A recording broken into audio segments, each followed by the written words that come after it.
나는 줄이고 목마른 자인가? 라는 제목으로 하나님 말씀 선포하겠습니다. 계속해서 지난주부터 산상수훈을 다루고 있는데요. 이 산상수훈의 귀한 보화가 우리의 것이 되고 특히 팔복이 사라지는 정말 진정한 복된 자로 사용되기를 여러분 인생을 축복합니다. 오늘 특히 온유한 자와 그리고 의에 줄이고 목마른 자 살펴보게 될 텐데요. 매주 두 가지 복씩 살펴보면 좋겠습니다. 지난주에는 우리가 팔복의 서론과 그리고 심령이 가난한 자 그리고 죄로 인해서 애통하는 자 이 두 가지를 살펴봤는데요. 이 모든 것들이 순서와의 배열이 있죠. 그래서 온유한 자가 세 번째인데요. 이 세 번째의 복이 그냥 갑자기 툭 튀어나오는 것이 아니라 첫 번째 심령이 가난한 자가 되고 그리고 그리고 애통하는 자가 될 때 온유한 자가 된다는 것을 우리가 알게 되죠.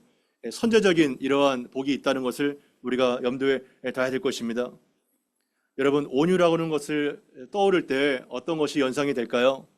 온유한 자 하면 어떠한 사람이 여러분 떠오르게 되나요? 온유한 자가 누군가요? 눈꼬리가 이렇게 아래로 처지고 어떠한 뭐 반대를 하거나도 아유 어허허허 하면서 별로 이렇게 무디고 별로 까칠하지 않은 이러한 사람이 온유한 자다. 어떻게 보면 호구 같은 이러한 사람이 온유라고 할 수 있을 텐데요. 사실은 그러한 것은 약간의 포함은 되지만 성경이 말하는 온유와 거리가 멀죠. 우리 5절 말씀 같이 한번 읽어보겠습니다. 시작.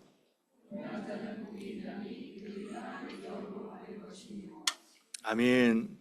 온유한 자는 복이 있나니 그들이 땅을 기업으로 받을 것이며, 여기에서 온유라는 단어가 프라에이스라는 원어를 쓰고 있는데요. 이 프라에이스라는 단어 자체가 사나운 맹수가 조련사에 의해서 길들여지고 훈련된 상태, 이것을 말하는 것입니다. 이해가 되세요?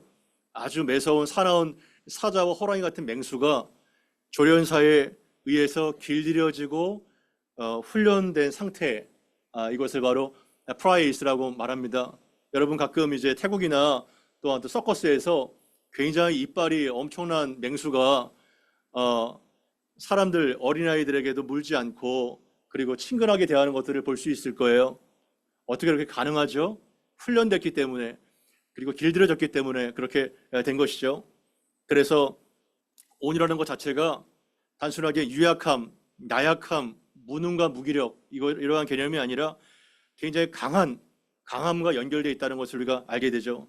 그 강한 존재가 다스림을 받은 상태, 그것이 바로 온유가 될 수 있습니다. 그래서 온유를 정의하게 되면 능력이 있지만 힘이 있지만 그 힘을 내가 쓰지 않고 아무렇게나 휘둘리지 않고 하나님의 뜻에 따라 힘을 절제할 수 있는 성품, 아시겠나요? 그것이 바로 온유인 것입니다. 그래서 이 온유를 보게 되면 이것이 바로 예수님의 성품이다, 우리가 알 수 있게 되죠. 우리가 마태복음 11장 28절에서 29절을 읽게 되면 같이 한번 마태복음 11장 28절 29절 한번 읽어볼까요? 시작. 수고하고 무거운 짐진 자들아 다 내게로 오라. 내가 너희를 쉬게 하리라. 나는 마음이 온유하고 겸손하니 나의 멍에를 메고 내게 배우라.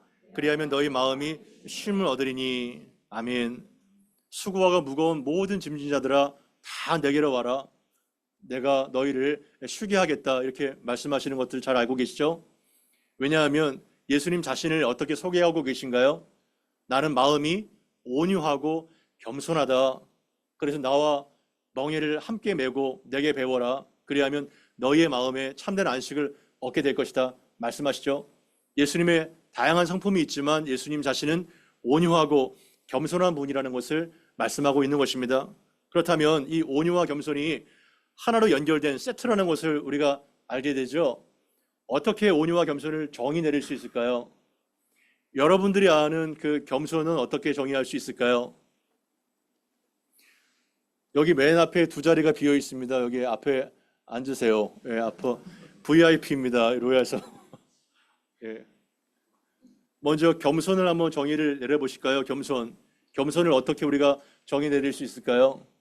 겸손은 말 그대로 아유, 제가 뭘 할 수 있겠습니까? 부족합니다. 이렇게 태도를 가지고 말하지 않아요.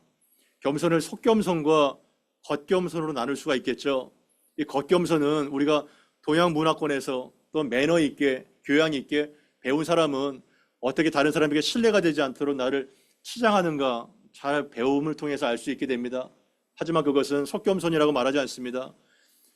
겉으로는 겸양과 교양으로 가득 차 있지만 속에는 온갖 탐욕과 위선으로 가득 찰 수 있는 것이 사람이기 때문이죠. 그렇다면 진정한 겸손, 속겸손을 어떻게 성경은 말하고 있나요? 그것은 심령이 가난한 자, 그리고 애통하는 자와 대비되는 것입니다. 내가 예수를 만나기 전에는 쓸모있고 그럴듯하고 내세울 수 있는 자랑이 있지만 십자가에서 율법의 말씀 앞에 나를 비춰보니까 내가 얼마나 처절하게 악한 자인지, 얼마나 이기적이고 그리고 약한 자인지를 소스라치게 놀라고 깨닫는 자, 울 수밖에 없는 자, 그러한 십자가를 통해서 나를 발견한 상태가 바로 겸손인 것입니다. 아멘. 이해가 되세요? 십자가를 통해서만 내가 발견된 성품, 자기 발견, 그것이 바로 겸손인 것이죠. 그 겸손이 외적으로 드러나는 것이 바로 온유인 것입니다. 그래서 겸손이 십자가에서 내가 얼마나 가난한 자고 애통하는 자이며 울 수밖에 없는 자인지를 깨닫는 그러한 겸손의 상태가 속겸손이 밖으로 드러나는 상태, 그것이 온유이기 때문에 이 겸손과 온유는 한 가지 세트라는 것을 알게 되는 것입니다. 저는 여러분들이 이러한 나약함, 유약함에 갇혀있는 그러한 세상적인 온유가 아니라 정말 강하지만 그 강함과 힘을 나를 위해서 쓰지 않고 하나님에 의해서 절제가 되며 그리고 하나님의 앞에서 사용되어서 훈련되는 이런 아름다운 온유의 사람이 되기를 바랍니다. 그게 정말 온유인 것입니다. 그리고 오늘 이 5절 말씀은 시편 37편 11절 말씀에 기인합니다. 예수님께서 이 구약 말씀을 통해서 산상순의 말씀을 선포하고 계신 건데요. 같이 한번 읽어보겠습니다. 시작. 땅을 차지하며 풍성한 화평으로 즐거워하리로다. 아멘. 온유한 자는 무엇을 차지해요? 땅을 차지하며 풍성한 화평으로 즐거워하리로다. 이 말씀을 염두에 두고 온유한 자를 말씀하신 겁니다. 제가 시간 관계상 시편 37편 전체를 말씀드리고 싶지만 이 전체를 다 말씀드리지 못하지만 집에 가서 꼭 시편 37편을 묵상하시면 좋겠습니다. 왜냐하면 이 시편 37편 안에 온유한 자의 진면목이 다 담겨 있는 것입니다. 간략해만 말씀드리면 37장 그 1절을 보게 되면 악을 행하는 자들 때문에 불평하지 말고 불의를 행하는 자들 때문에 시기하지 말라. 그 악인들의 속성은 풀과 같이 자랄 거지만 속히 배임을 받을 것이고 수잔할 것이다 말씀하고 있는 것이죠. 악인과 의인을 계속해서 대비하여 설명하고 있는 다윗의 시를 보게 됩니다. 그래서 악인을 부러워하거나 시기하지 말고 여호와를 의뢰하라, 선을 행하라, 그리고 여호와를 기뻐하라. 그러면 너 마음의 소원을 이루어 주실 것이다. 내 길을 여호와께 맡기라. 그를 의지하면 그가 이루실 것이다. 계속해서 말씀하시는 것이죠. 그래서 이 온유한 성품은 불의에 항거하고 또한 그 사람을 시기하여서 분노를 터뜨리는 것이 아니라 여호와를 기대하고 여호와께 모든 것들을 맡길 때 그를 의지하면 누가 이루세요? 그가 이루실 것이라는 확신하는 자, 그것이 바로 온유한 자의 특징인 것입니다. 그래서 분노를 그치고 노를 버리며 불평하지 말고 오히려 온유한 자가 땅을 차지하게 될 것이다. 세상을 볼 때는 악인이 득세하고 악인이 모든 것들을 차지하는 것 같지만 결국은 성경이 말하는 온유한 자가 땅을 차지하게 되고 그들이 풍성한 화평으로 즐거워하게 될 것이라는 것이 성경이 말하는 온유의 개념인 것입니다. 온유한 자가 땅을 차지한다는 이 말씀이 비단 11절뿐만 아니라 9절, 11절, 22절, 29절, 34절 계속해서 반복돼서 나오게 되는 것입니다. 이것이 바로 시편 37편이 다윗이 경험했던 온유인 것이죠. 여러분, 근데 우리는 여기서 굉장히 의문을 가질 수밖에 없습니다. 성경은 정말 온유한 자가 땅을 기업으로 받게 될 것이고 땅을 차지한다고 말씀하시지만 실제로 우리의 삶은 누가 땅을 다 차지하나요? 누가 땅을 다 차지할까요? 이 복부인들이 다 땅을 차지하지 않나요? 부동산 개발업자들이 다 땅을 차지하지 않나요? 이것이 정말 우리가 살고 있는 현실인 것입니다.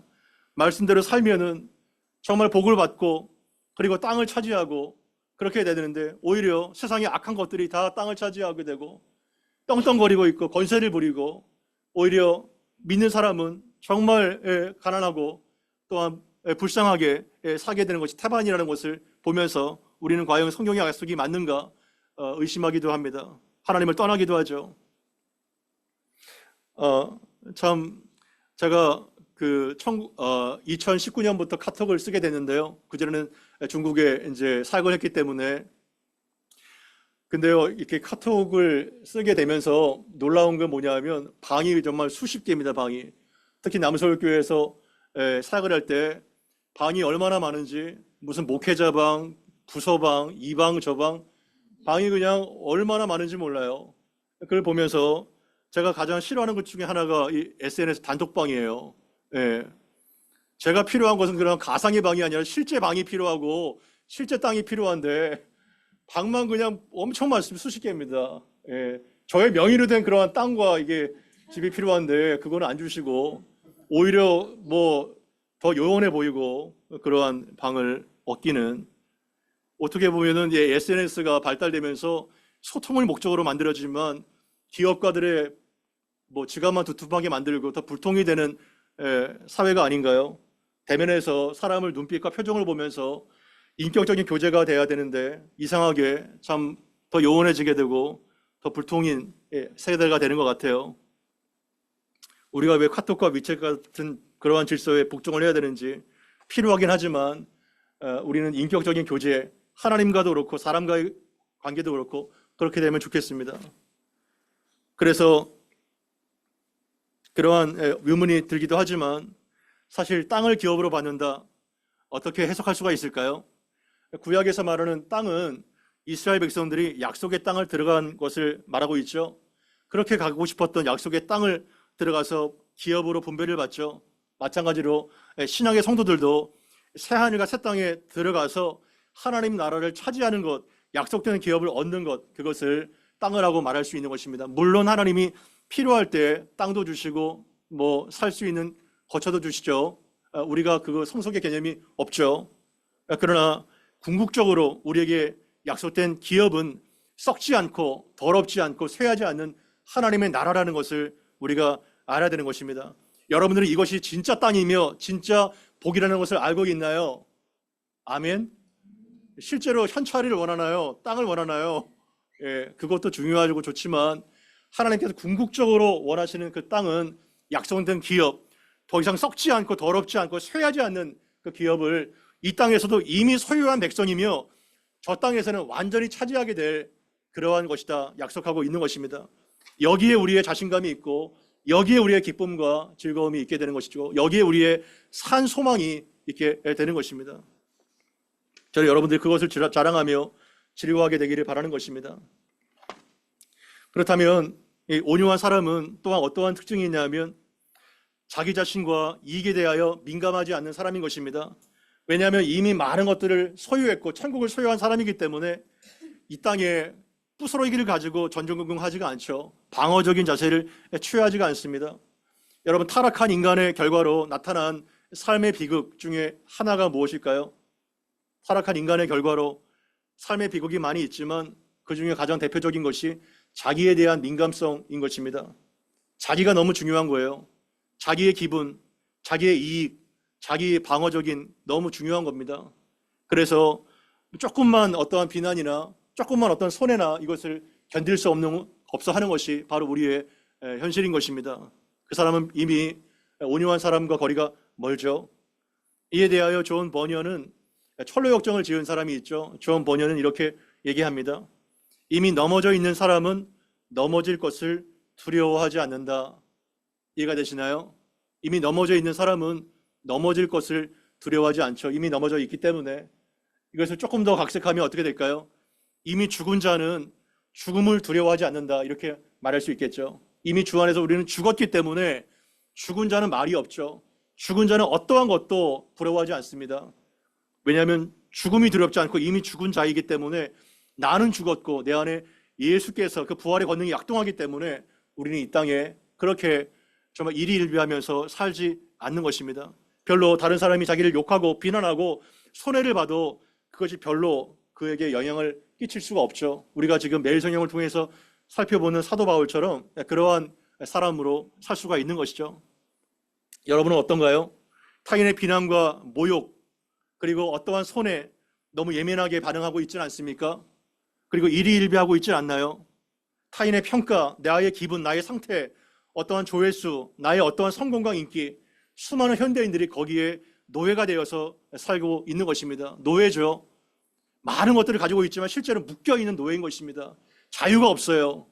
그래서 항상 시달립니다. 예민하죠. 하지만 온유한 자는 자유인이고 그리스도 안에서 만족한 사람이며 항상 기뻐할 수 있고 자족할 수 있고, 그리고 강한 자만이 이 온유를 뿜어낼 수 있는 신적 성품인 것입니다. 그래서 성령의 9가지 열매 중에서 맨 마지막 2개가 무엇인가요? 온유와 절제니, 이렇게 말하고 있죠. 온유는 그래서 태생적으로 태어날 때부터 얘는 성격이 좀 유해. 그거는 자연적인 태생이지만 한번 찔러보세요. 한번 건드려보세요. 폭발합니다. 예. 얌전한 사람이 사고쳐요. 예. 자연적인 본성으로는요, 이거 금방 뽀록이 납니다. 하지만 성령에 의해서만 산출될 수 있는 신적 빚음, 전 생애를 통해서, 그것이 바로 온유고 절제죠. 성령에 의해서만 그 고귀한 성품이 맺혀지게 되는 것입니다. 저는 이러한 사람들을 2사람을 예를 들고 싶습니다. 첫 번째는 모세인데요. 민수기 12장 3절에 보게 되면 이 사람 모세는 온유함이 온 지면의 모든 사람보다 더하더라, 이렇게 평가하고 있는 것입니다. 어떻다고요? 모세가요? 온유함이 온 지면의 모든 사람보다 가장 탁월하다고 말하고 있죠. 얼마나 온유했으면 세상에서 가장 1인자 모세가 온유가 됐을까요? 아, 모세는 원래 그렇게 타고났을 거야, 기질이. 하지만 나는 다혈질이야, 나는 터프해, 이렇게 말하는 사람이 있겠지만 모세는 가장 터프하고 가장 다혈질적인 사람이었습니다. 그리고 가장 많은 것들을 배웠기 때문에 학문으로서는 그 사람의 지식과 용맹스러움을 감당할 수가 없어요. 하지만 그가 40이 되었을 때 동족 돌보기를 바랬던 그러한 의협심과 민망하게 여기는 마음이 있었지만 결국은 어떠한 결과로 그가 끝나게 됐나요? 그냥 사람 하나 때려 죽이고 살인자로 미디안 강으로 도망가게 된 것입니다. 결국은 나의 힘과 나의 열정으로, 그러한 거친 것으로는 하나님의 일을 감당할 수가 없고 40년 동안 미디안 광야에서 연단을 받으면서, 그리고 그는 율법을 또한 깨뜨리지 않습니까? 돌판을. 이러한 것들을 통해서 하나님과의 대면과 무수한 환난과 고난을 통해서 전 생애를 통해서 다듬어지게 되고 훈련되는 것, 마치 거친 사자가 전 생애를 통해서 조련되는 것처럼 다듬어지는 인생. 그래서 모세는 온유함이 온 지면의 모든 사람보다 더했다고 평가되고 있는 것입니다. 그래서 여러분, 온유한 사람이 되기를 바랍니다. 성질대로, 기분대로, 혈기대로 살지 마십시오. 그거는 굉장히 하나님의 사람과 거리가 멉니다. 다윗은 어떤가요? 다윗을 소개하고 싶은데요. 이스라엘의 적수 블레셋을 이기고 국가를 구한 민족적 영웅 아닙니까? 그러나 사울의 시기를 받아서 10수년 동안 광야를 전전긍긍하며 쫓겨다니는 생활을 할 수밖에 없었습니다. 다윗이 무엇을 잘못했나요?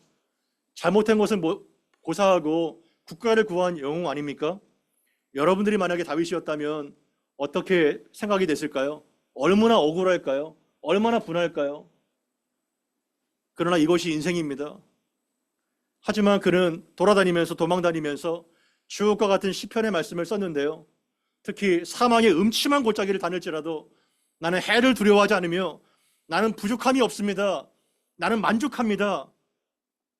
나는 내 잔이 넘칩니다. 이렇게 그는 노래했던 것입니다. 무엇으로 하여금 그가 그렇게 노래하고 만족하는 인생을 살 수밖에 없었을까요? 그것은 주께서 나와 함께 하심이라, 이 동행의 가치가 있었기 때문에 그런 것입니다. 그래서 어떠한 환경이 아니라 누구와 같이 동행하느냐, 그 사람은 광야에서도 사망의 음침한 골짜기에서도 하나님과 동행했기 때문에 평생 다듬어지게 되었고 온유한 사람으로 그가 빚어지게 되었던 것입니다. 그리고 천신만고 끝에 왕이 되었지만 압살롬에 의해서 반역이 일어나가지고 왕궁에서 쫓겨다니는 신세가 되지 않았습니까? 압살롬이 누군가요? 자기의 친아들인 것입니다. 얼마나 기가 막힌 인생의 역경입니까? 그때 반역으로, 압살롬의 반역으로 왕궁을 도망칠 때 어떤 일이 있었나요? 사울의 친족인 시므이가 이제 대놓고 이제 욕을 하고 저주를 하고 욕설을 퍼붓습니다. 여러분, 다윗이라면 얼마나 쓰라린 마음을 가지게 됐을까요? 그래서 스루바의 아들 아비새가 내가 장당 저놈에게 가서 목을 따게 허락해 달라고 이렇게 얘기를 하지 않습니까? 그럴 때 다윗의 반응이 어떤가요? 가만둬라. 그가 저주하게 내버려 두라. 왜냐하면 하나님께서 그를 통해서 나를 욕하신다면 내가 어떻게 하겠느냐? 그가 저주하게 버려두라. 혹시 여호와께서 나의 원통함을 돌아보셔서 그 저주 때문에 내게 선으로 갚아주신다면 더 복이 있다 하면서 저주하게 내버려 둡니다. 여러분, 이것이 바로 온유한 사람인 것입니다. 그는 왕으로서 당장 그 시므이를 목을 따서 처단할 수 있었던 왕권을 가지고 있었지만 그렇게 하지 않습니다. 그 힘과 지위를 자신의 분노를 표출하는 도구로 사용하지 않고 하나님의 다스림과 통제 가운데 그 권력과 힘이 통제가 되고 있는 것입니다. 아시나요? 이 온유를 아시나요? 이것이 바로 진짜 온유인 것이죠. 그래서 로마서 12장 19절에서 21절을 보게 되면 굉장히 중요한 온유의 끝판왕이 나와 있죠. 로마서 12장 19절에서 21절인데요. 같이 한번 읽어보겠습니다. 시작. 내 사랑하는 자들아, 너희가 친히 원수를 갚지 말고 하나님의 진노하심에 맡기라. 기록되었을 때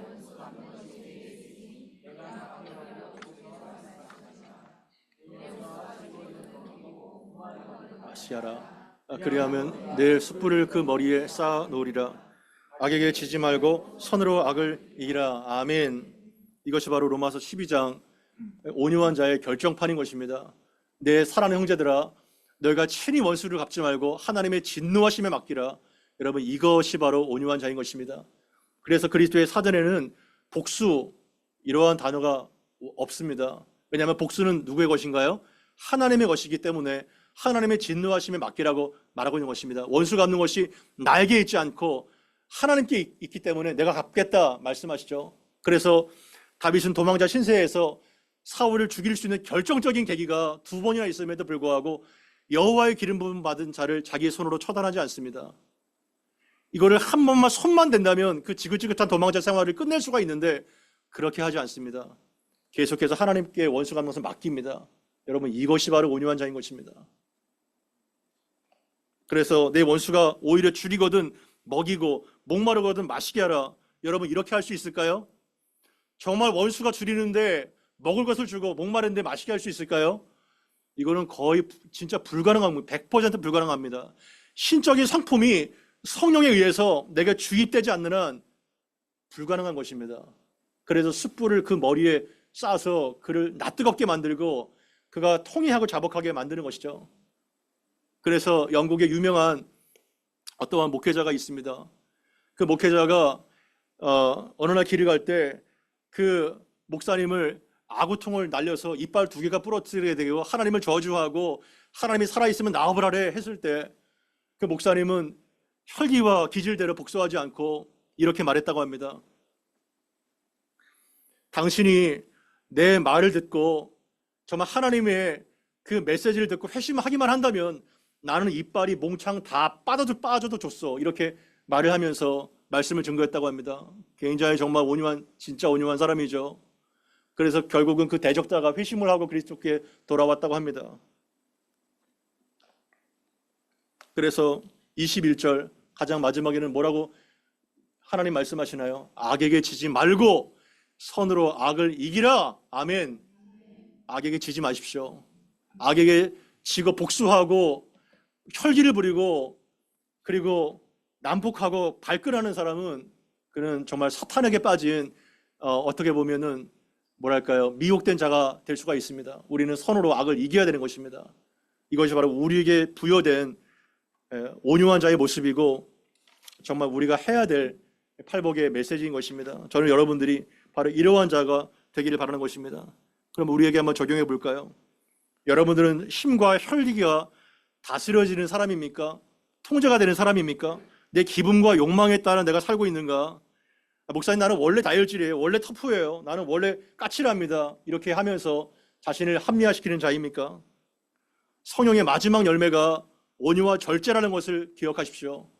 성령의 사람은 그 성품이 예수님의 성품을 담을 수밖에 없고, 그리고 절제, 통제가 됩니다. 모든 감정, 모든 욕망, 모든 기분이 스탑하게 되면 딱 통제가 되는 것이 성령의 사람인 거예요. 아시겠나요?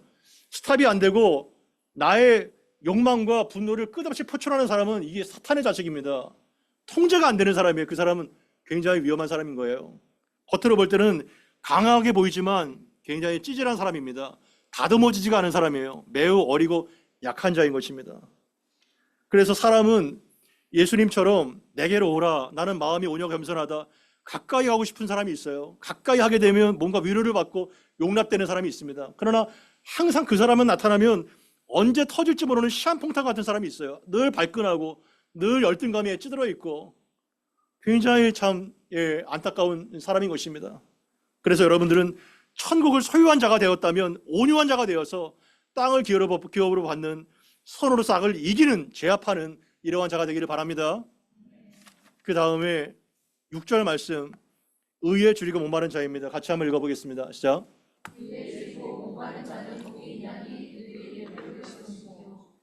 아멘.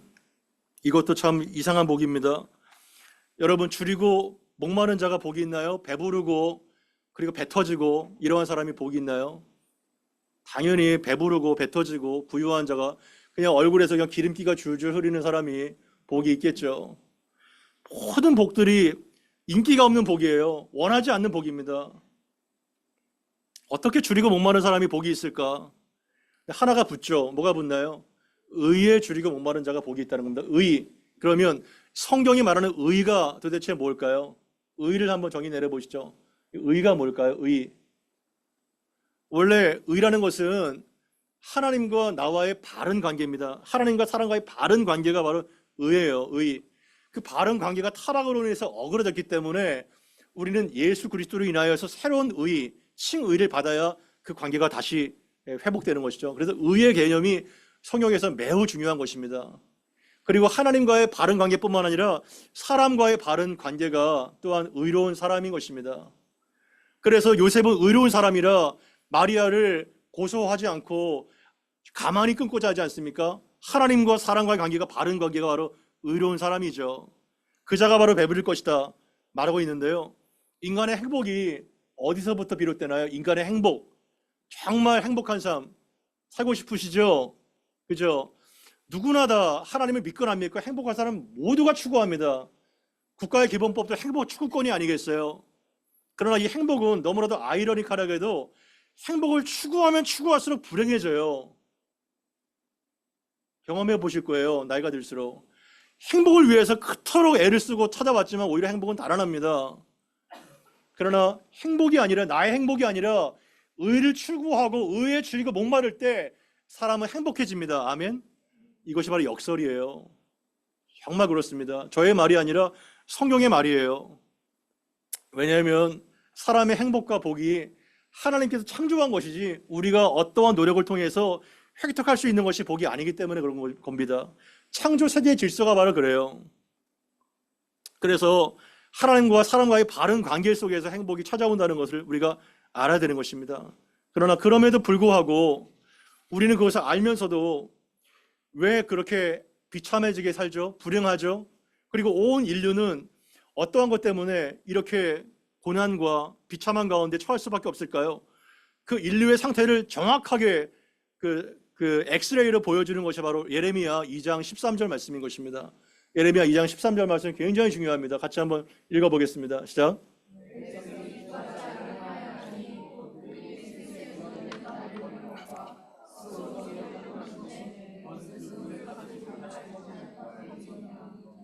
아멘. 여러분, 이 말씀을 할 수 있으면 암송하시고 기도할 때나 그 침체가 되었을 때, 그리고 길을 잘못 갔을 때 끄집어내서 바른 길로 가기를 바랍니다. 예레미야 당시에 이제 유다가 멸망길을 갑니다. 다른 여러 선지자와 예레미야가 다른 게 있어요. 다른 여러 선지자의 호소는 뭐냐면 너희가 너희 죄를 회개하면 하나님께서 구원해 주시고 회복시켜 주실 것이다. 이렇게 말씀하시는 것이 선지자의 예언인데요. 예레미야는 달라요. 예레미야는 멸망을 선포하는 예레미야입니다. 이제는 더 이상 안 된다. 이제는 가망이 없다. 바벨론에게 항복해라. 나라가 멸망할 것이다. 여러분, 나라가 멸망할 것이다. 이거를 선포하는 선지자의 그 고통이 얼마나 심했겠나요? 그 원인이 바로 13절 말씀인 겁니다. 왜냐하면 너희가 두 가지 악을 행했기 때문이다. 첫 번째는 뭐냐면 생수의 근원이 되는 나 여호와를 버린 것. 이것이 인류의 불행인 것입니다. 인류의 모든 불행은 여기서부터 다 시작됩니다. 생수의 근원이 어마어마한 담수호와 슈피리오와 같은 엄청난 담수호가 내 옆에 있는데 그것을 찾지 않습니다. 여호와를 버려버려요. 왜냐하면 나의 교만 때문에 내 혼자 얼마든지 할 수 있어. 나는 능력이 있어. 나는 힘이 있어. 그까짓 거 못해? 이렇게 용기를 만용을 부리게 되는 것이죠. 하나님을 버려버립니다. 거기서부터 모든 불행이 시작돼요. 두 번째는 뭔가요? 하나님을 버렸기 때문에 어떠한 삽질을 해야 됩니까? 자기가 스스로 웅덩이를 파야 되는 거예요. 스스로. 이게 바로 정말 삽질입니다. 하지만 그러한 삽질은 어때요? 물을 가지지 못할 터진 웅덩이다 이렇게 말합니다. 아무리 깊이 파고 아무리 넓게 파도 그 웅덩이를 물을 담을 수가 없어요. 왜냐하면 터진 웅덩이, 밑 빠진 독이기 때문에. 그것이 바로 인생인 것입니다. 하나님을 떠난 인생의 저주예요.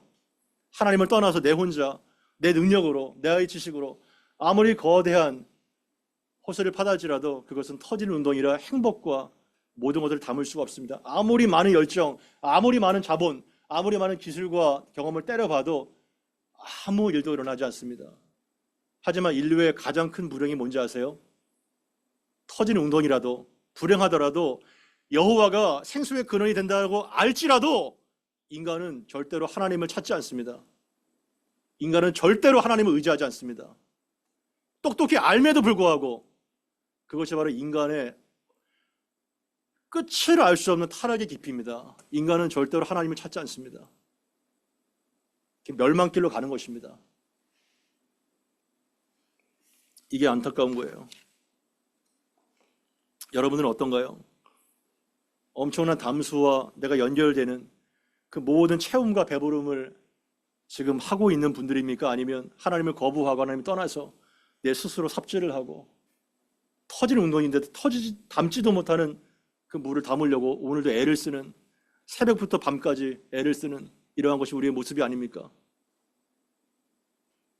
시편 107편 9절에는 저가 사모하는 영혼에게 만족을 주시며 줄인 영혼에게 좋은 것으로 채워주실 것이라고 하나님 약속하고 있습니다. 사모하는 영혼에게, 갈급한 영혼에게, 줄인 영혼에게 만족을 주시고 그리고 좋은 것으로 채워주실 것이라고 하나님 약속함에도 불구하고 우리는 사슴보다 못한 존재입니다. 사슴만두도 못합니다. 시편 42편 1편에 하나님이여 사슴이 시냇물을 찾아 갈급함같이 내 영혼이 주를 찾기에 갈급하나이다. 헐떡이는 사슴을 본 적이 있나요? 물을 찾지 못해서 헐떡이는 이러한 사슴이 시냇물을 쫓아서 갈망하는 것처럼 우리가 그러한 갈증과 목마름을 가지고 헝거와 썰스티를 가지고 주를 찾아야 되는데 이미 배부르고 이미 부유하기 때문에 찾을 수가 없습니다. 찾지는 않습니다. 내 안에 이런 주림과 갈망이 있습니까? 이러한 목마름이 있나요? 그리고 의는 누굴까요? 예수 그리스도십니다. 예수 그리스도에 대한 갈망이 없다면 우리는 이미 세상에 배불러 있는 것이고 포로가 되었다는 것을 보게 되는 것입니다. 요한복음 6장 35절인데 요한복음 6장 35절 같이 한번 읽어보겠습니다. 시작. 나는 생명의 떡이니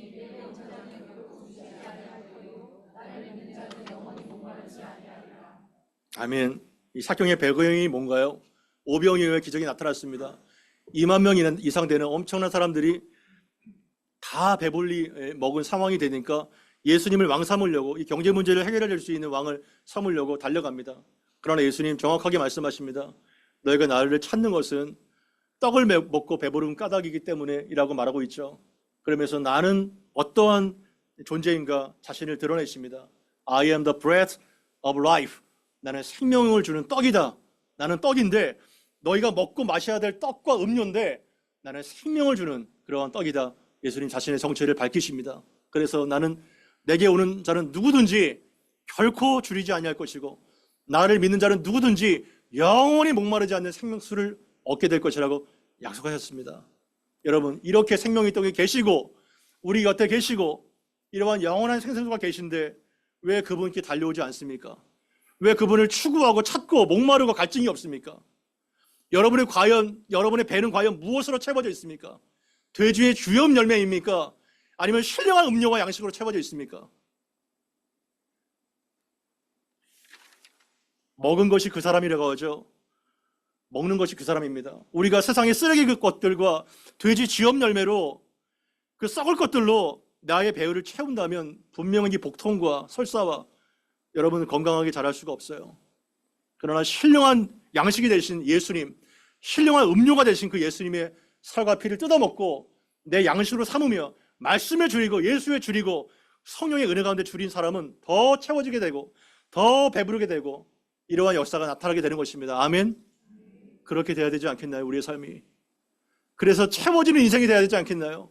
만족한 인생, 내 자리 넘치나이다, 이러한 인생이 되지 않겠나요? 아무리 쏟아붓고 아무리 채워도 밑빠진 독처럼 터지는 웅덩이를 갖는다면 얼마나 불행할까요? 얼마나 비참할까요? 왜 똑같은 실수와 반복을 왜 그 짓을 계속해야 될까요? 우리는 담을 수 없는 물인데 과연 우리는 어떻게 해서 그러한 깨달음을 얻게 될까요? 여러분들은 무엇에 줄이고 목마릅니까? 갈증이 있습니까? 그리스도를 더 알고 싶은 갈증과 열망이 있습니까? 호세아 6장 3절 이하를 보게 되면 호세아 6장 3절에서 6절입니다. 같이 한번 읽어보겠습니다. 시작. 힘써 여호와를 알자.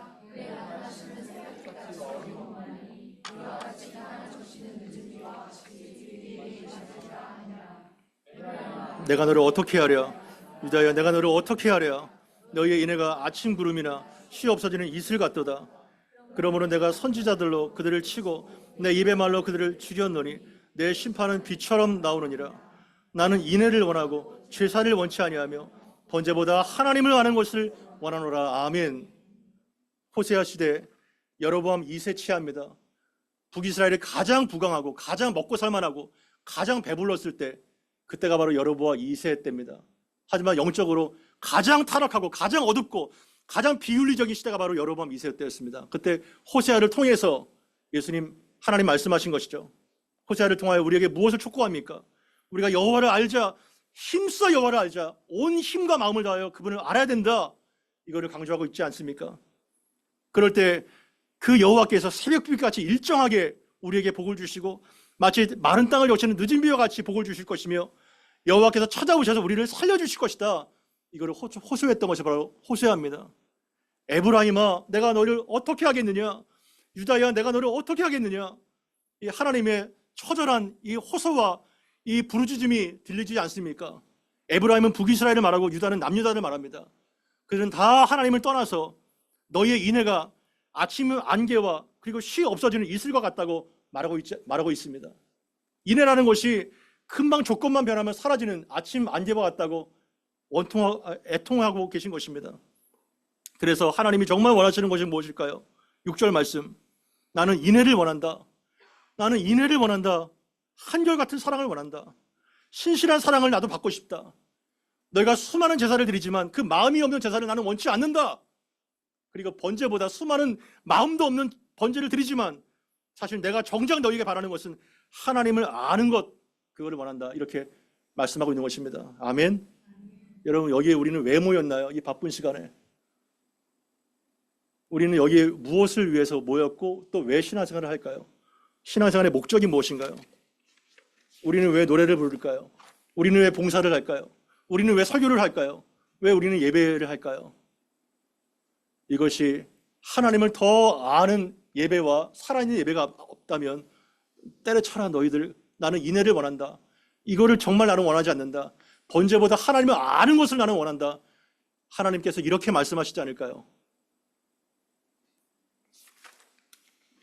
여러분, 세상에서 가장 중요한 지식이 뭘까요? 가장 중요한 지식. 세상에 많은 지식이 있습니다. 지식이 폭발합니다. 넘쳐납니다. 여러분, 서점을 가보세요. 유튜브를 보세요. 엄청난 지식이 넘쳐납니다. 경제 지식, 교육에 대한 지식, 상황에 대한 지식, 상의 땅에서 사는 지식, 넘쳐납니다. 그러나 여러 가지 그 많은 지식 중에서 가장 중요한 한 가지 지식을 꼽으라면 무엇을 꼽을 수 있을까요? 그것은 구원에 대한 지식입니다. 구원의 지식입니다. 동의하시나요? 구원의 지식입니다. 왜냐하면 모든 지식은 변합니다. 모든 지식은 변해요. 때로는 이렇게 했다가 때로는 저렇게 했다가 모든 지식은 가변합니다. 그러나 구원의 지식은 영원히 변하지 않고 또 가장 결정적으로 영원한 생명과 심판을 결정하는 것이 바로 구원의 지식입니다. 영원한 생명으로 내가 들어가느냐, 영원한 멸망으로 들어가느냐, 그거를 결정하는 것이 구원의 지식입니다. 그러기 위해서 우리는 성경을 바르고 정확하고 깊이 치밀하게 알아야 되는 것입니다. 목사님 대충 하면 안 되나요? 어차피 믿으면 다 구원받는 거 아닌가요? 여러분, 이러한 자체가 바로 잘못 알고 있는 것입니다. 이러한 자체가. 여러분, 상대방을 모르고 과연 결혼할 수 있을까요? 상대방을 모르고 결혼했나요? 우리가 지금 조선시대에 살고 있나요? 상대방을 알고 결혼해야 될 거 아니에요? 상대방을 내가 인격적으로 알아야 나를 맡길 거 아니에요? 그래서 성경에서의 지식과 알면요, 지적인 알미 아니에요. 다 무슨 알미인가요? 성경에서 말하는 알면요, 힘써 여호와를 알자. 이게 무슨 알미인가요? 그건 하나님과 나와의 관계적 알미입니다. 경험을 통해서. 여러분, 저를 제일 잘 아는 사람이 누굴까요? 여러분 저를 잘 알고 계세요? 거의 드러난 것만 알 거예요. 아마 1%도 모를 겁니다, 저에 대해서. 그러나 저를 가장 잘 아는 사람은 저희 아내겠죠. 저희 가족이겠죠. 항상 24시간 365일 수십 년 동안 살아왔으니까요. 저의 기호, 인생의 목적, 추구하는 방향, 습관, 기질 다 가까이 경험적 알을 통해서만 알게 되는 겁니다. 하나님은 그렇게 알으라는 거예요. 하나님이 이렇게 되겠지, 하나님이 이런 분이겠지, 나의 어떤 선입관, 전제를 가지고 그분을 아는 것이 아니라 성경에서 말씀하시는 하나님을 성경을 통해서 알고 배우고 깊이 있게 친밀하게 그분을 알아가는 것입니다. 이것이 신앙생활의 목적이라는 거예요. 바르게 알아야 바르게 경배할 거 아니에요. 바르게 경배해야 바르게 순종할 거 아니에요. 바르게 순종해야 바르게 변화될 거 아니에요. 바르게 알지 못하면 바르게 경배할 수 없고 순종을 통해서 변화되지 않아요. 다 모든 것들이 기원을 따지면 바르게 모르는 겁니다. 우리가 왜 안 변화돼요? 예수를 이렇게 20, 30년 믿어도 바르게 사실은 모르는 거예요. 그분을 모르는 겁니다. 그분이 어떠한 분인지는 몰라요. 그리고 부부가 닮듯이 안다면 어떻게 돼 있어요? 닮게 돼 있어요. 모든 부부는요. 부부 한번 보세요. 닮아 있을 겁니다. 아마 수십 년 동안 닮아 있을 거예요. 사랑하면요, 더 알고 싶은 거예요. 사랑하면 그리고 닮아가는 겁니다. 그래서 이 6절의 네 번째 복은요, 성화를 강조해요. 성화. 끊임없이 줄이고 목마를 때 더 채워지게 되고 예수를 채워지게 되고 그분을 더 닮아가는 것, 그리스도의 인격과 그분의 성품과, 이것이 바로 신앙의 목표고 그리스도의 장성한 분량까지 자라는 것이 바로 우리의 인생의 목표인 것입니다. 신앙생활의 목적이에요. 여기 모인 이유가 바로 그겁니다. 그래서 마태복음 25장 29절은 무릇 있는 자는 받아 풍족하게 되고 없는 자는 그 있는 것까지 빼앗기게 될 거라는 거예요. 이 진짜 무섭습니다. 성경의 경제가 진짜 무서워요. 의에 줄이고 목마른 마음, 들을 끼가 있는 자는요, 더 풍족하게 됩니다. 더 채워져요. 우리 생각에는 한 달란트 가진 자를 거를 빼앗아가지고 2달란트 받아서 줄 것 같은데 그게 공평인데 성경은 가장 불공평합니다. 더 목마르고 더 있는 자를 더 줘요. 고작 하나 있는 거 빼앗아가지고 있는 자를 더 줍니다. 여러분, 육적인 배고픔과 목마름과 영적인 배고픔, 목마름의 차이점이 뭘까요? 차이점, 뭐가 다를까요? 뭐가 다르죠? 여러분이 한 2, 3일 굶고 정말 몇천 위엔하는 고급 뷔페를 갔다고 합시다. 개걸스럽게 먹을 거예요. 너무 굶었으니까. 근데 한 2시간 먹으면요, 찍합니다. 위장에 한계가 있기 때문에 더 이상 못 들어가요. 더 이상 안 들어갑니다. 이것이 바로 육적인 배고픔이에요. 근데 영적인 배고픔과 목마름은 어떨까요? 끊임없습니다. 끊임없이. 무한하시기 때문에, 하나님과 그리스도가 무한하시기 때문에 하나님께 줄이고 목마른 자는요, 더 채워지게 되고 더 배부르게 될 거예요. 그리고 그 배부름은 더 목마름으로, 더 배고픔으로 다가옵니다. 이것이 바로 건강한 사이클이에요. 수천 수만 년 진리를 캐내고 캐내도요 끝이 없습니다. 계속 솟아나요. 영생하도록 솟아나는 샘물처럼 마르지가 않습니다. 끝이 없습니다. 이것이 바로 한계가 없는 그리스도의 성장인 것입니다. 저는 여러분들이 바로 이러한 의에 줄이고 예수와 말씀에 줄이고 목마른 자가 되어서 그리스도의 장성한 분량까지 성장하는 복된 역사 나타나게 되기를 바랍니다. 그것이 바로 영적인 거인입니다. 절대 중단하지 마세요. 이만하면 됐지 포기하지 마십시오. 하나님께서 우리에게 바라는 것은 뭐냐면 그리스도의 장성한 분량까지, 그리스도의 성품과 인격까지 닮아가는 것입니다. 만약에 이만하면 됐지 그럼 빼앗기게 될 거예요. 그래 갖고 와. 빼앗기게 될 겁니다. 말씀을 정리합니다. 이 팔복을 계속 봅니다. 이 팔복은 윤리를 말하는 것이 절대 아닙니다. 그리고 믿지 않는 사람에게 해당되지 않습니다. 그리스도의 제자에게 해당되는 말씀입니다. 그리고 이 팔복의 말씀은 실현 불가능한 말씀을 절대로 예수님 말씀하시지 않습니다. 실현 가능한 말씀을 우리에게 선포하고 있는 것입니다. 문제는 뭔가요? 나의 악함입니다. 나의 이기적인 나의 혈기와 나의 욕심입니다.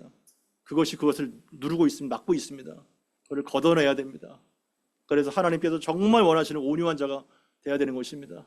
그리고 하나님이 정말 원하시는 의에 줄이고 목마른 자가 되어서 그리스도를 가장 풍성하게 부유하게 느끼는 그리고 채워지는 인생 살게 되기를 간절히 바랍니다. 들은 말씀 기억하면서 한번 합심하여 기도하고 마치겠습니다.